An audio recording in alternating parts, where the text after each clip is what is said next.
Hello to everybody on Booktube.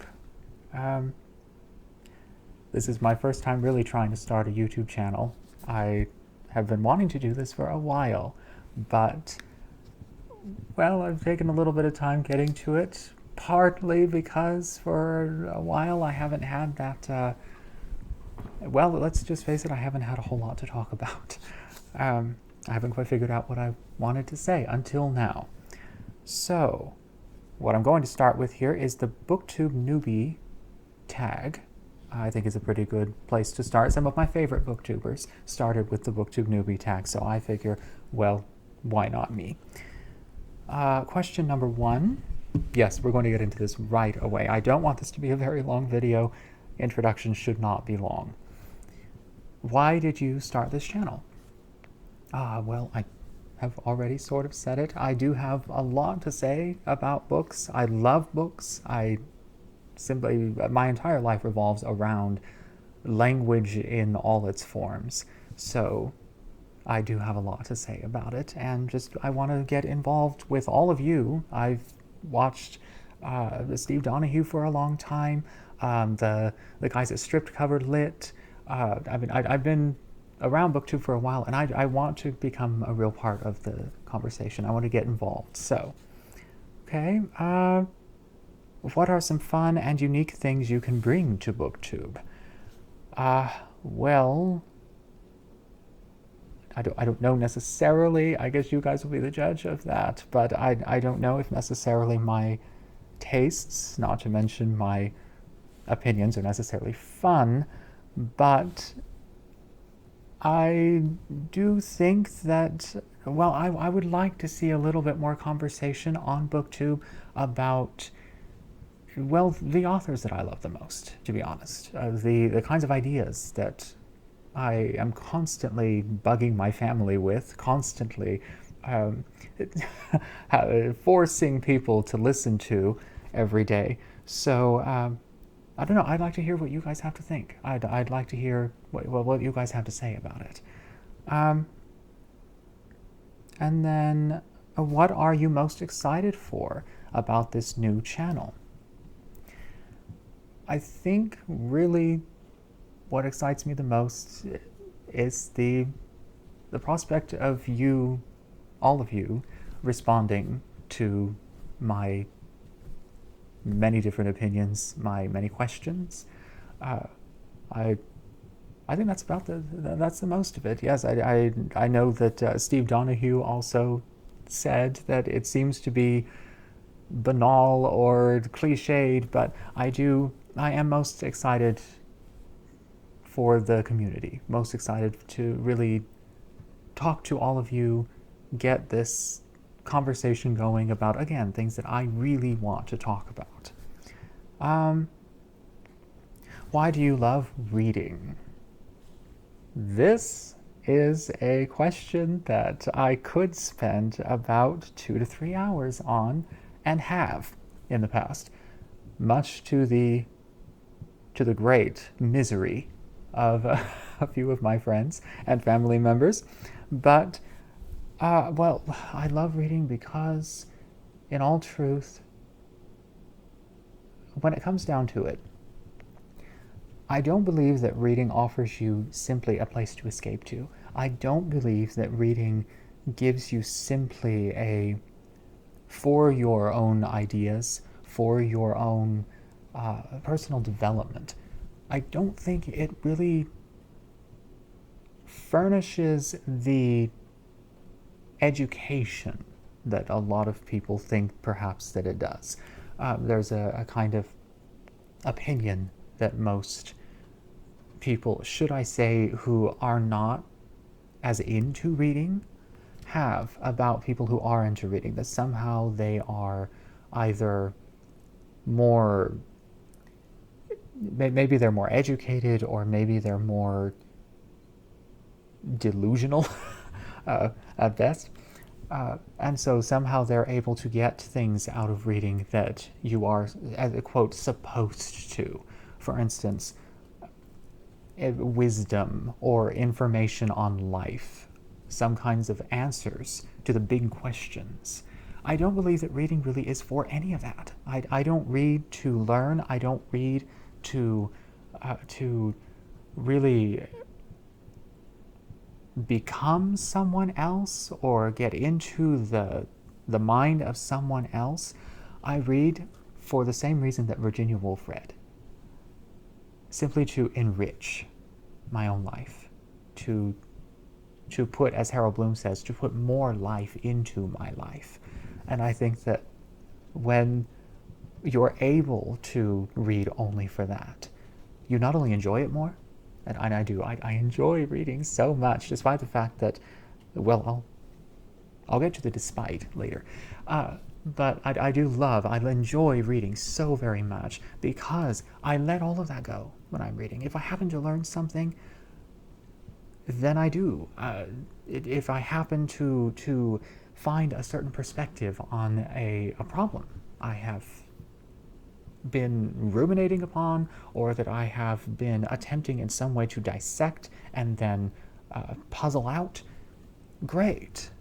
If not, well, I have read something, I have seen the language on the page, toyed with, I've seen it dance, I've heard it sing, the simple experience of reading is why I love reading.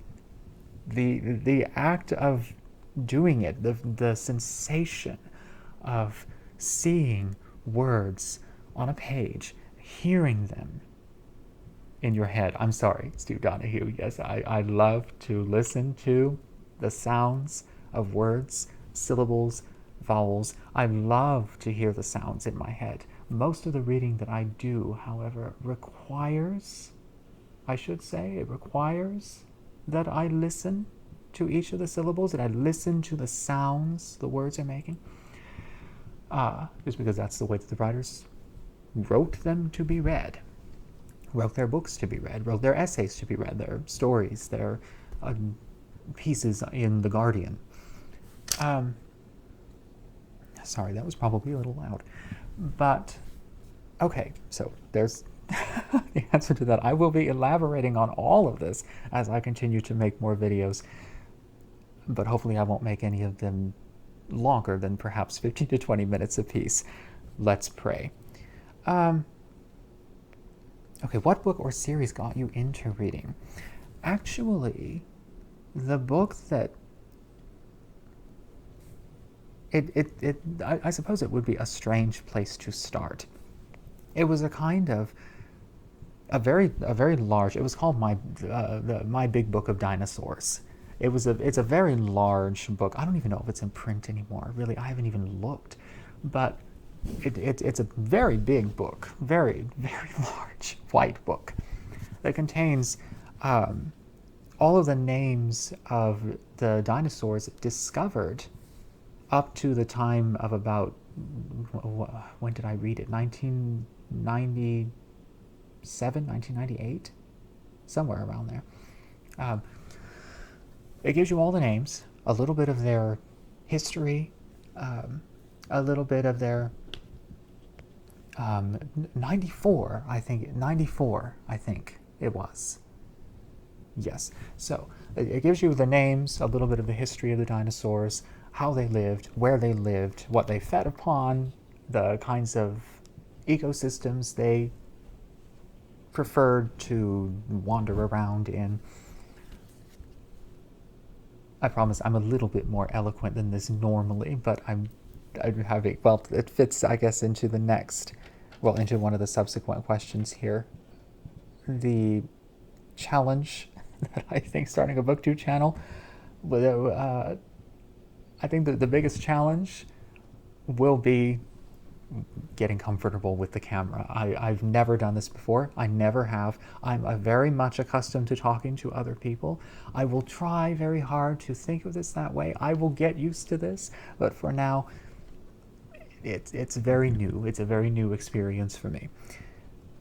Okay, but anyway, the My Big Book of Dinosaurs is what got me into reading. I loved reading the enormous names, the unfeasibly long names of the dinosaurs, sounding them out. They had a pronunciation key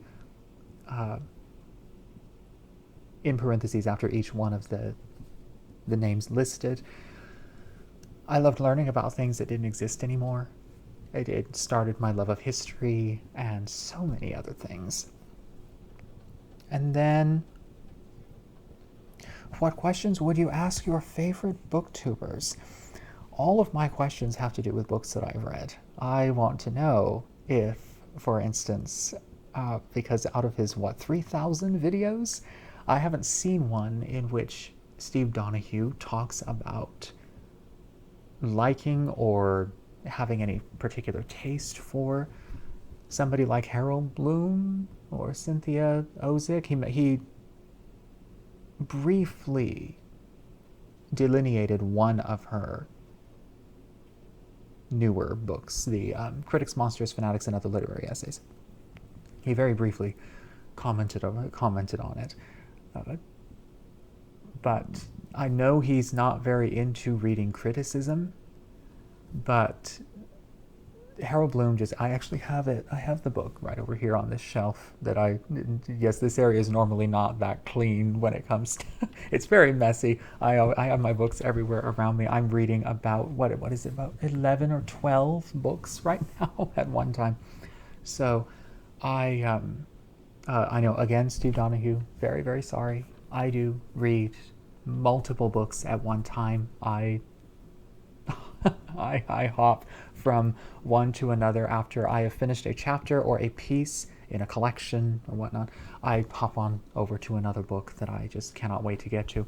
And I try to finish around, 20 or 25 books every few months. But, yeah, I know, but that's mainly what I would like to ask. I'd like to ask him. I'd like to ask multiple of the others that I've read. There are a few emerging channels that look very, very promising, and I would love to engage in conversation with all of them, every last one of them. I want to know what they think of, again, all these books that I love. That's really what questions I would ask them all. Do you love Harold Bloom? Do you have any taste for criticism? Do you love reading literary essays or cultural essays or book length essays? No less. I mean, among the most famous of them, Virginia Woolf's 3 Guineas and A Room of One's Own, The Great and Sublime. Okay, next. Well, I already answered. What challenges do you think starting a booktube channel will be the hardest to overcome? So the next one, when did you start reading? I was about 4 years old.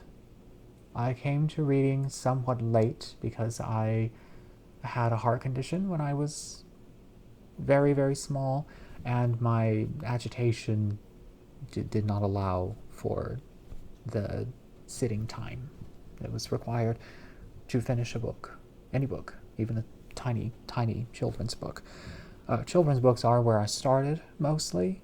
My Big Book of Dinosaurs was one of many books that I started with. I remember very vividly my first experience with Robert Munsch, with the author of Sideways Stories at Wayside School. I don't remember his name. But anyway, him. And multiple others, among many others, including C.S. Lewis. Of course, every kid needs to read The Chronicles of Narnia. I don't care what kid they are, they need to read it. Anyway, that's when I started. I was about 4 years old. Where do you read?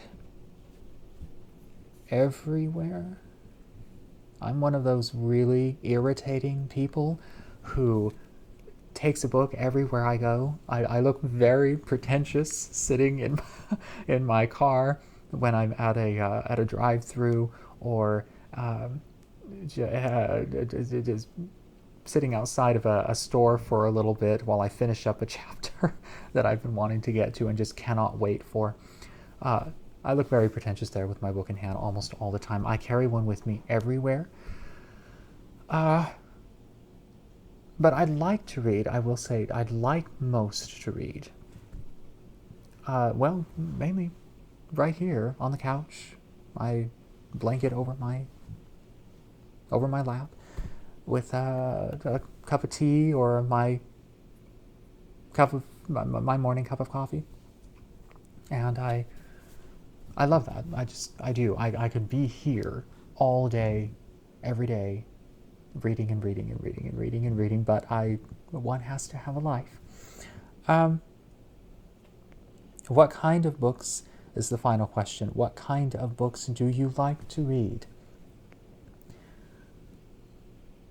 Unfortunately, I would not say that I have very diverse tastes. I very much am I'm very much invested in as I said, in language and the books, the writers, that and who celebrate it. They don't use it simply to express something or simply to communicate something, God forbid. They actually, they play with it. They want you, the reader, to come with them as they try to find the hidden beauty, the amazing sounds and textures and harmonies that words carry, that language as it is strung together really sings with. I mean, because indeed, I am one who believes that language does sing. Language has a rhythm and every word has a song of its own. And these writers that I love to read the most, they know that too. I mean, I love what would be termed literary fiction. I know that a lot of you on Booktube don't like that term, and I understand completely why. I do. I've read the Reader's Manifesto by, who was that by? Steve Donahue did a video on it. Wow, I really enjoyed that book. I cannot believe that I don't remember the author's name, but I know that there is there's a common complaint among all of you that literary fiction really is a pretentious term for a somewhat pretentious genre, that it really shouldn't exist, and indeed it did not used to. And I do know this, it did not used to. Once upon a time in the late 19th century, the early 20th century, we did not have genre fiction versus literary fiction. We had fiction. That was it. I do think that should be a thing again. I really do. But unfortunately, there is a divide now. There is a difference between any two books. And a lot of the time, those differences are of structure, subject matter, and this all goes beyond intention, because sometimes in these books, the writer's intentions really don't count, because what the effect is on the page may not, usually isn't, the effect for which the writer was going.